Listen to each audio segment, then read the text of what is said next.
সংসদে মমতাকে বেঞ্জির আক্রমণ প্রধানমন্ত্রীর। কলকাতা থেকে দিল্লি এসআইআর নিয়ে নির্বাচন কমিশন ও মোদী সরকারের সঙ্গে তৃণমূলের সংঘাত ক্রমেই বাড়ছে।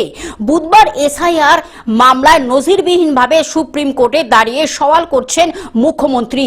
দেশের প্রধান বিচারপতি এজলাসে দাঁড়িয়ে মমতা বন্দ্যোপাধ্যায় অভিযোগ করেন, পশ্চিমবঙ্গকে টার্গেট করা হচ্ছে, বুলডোজ করা হচ্ছে।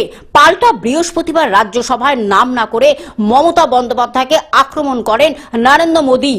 তিনি বলেন, অনুপ্রবেশকারীদের বাঁচাতে আদালতের উপর পর্যন্ত চাপ সৃষ্টি করা হচ্ছে। প্রধানমন্ত্রীর সেই মন্তব্য সোশ্যাল মিডিয়ায় পোস্ট করে মমতা বন্দ্যোপাধ্যায়কে আক্রমণ করেছেন শুভেন্দু অধিকারী। মুখ্যমন্ত্রী সুপ্রিম কোর্টে যাওয়ায় গাত্রদাহ হচ্ছে পাল্টা কটাক্ষ তৃণমূলের। Bureau report, globe news.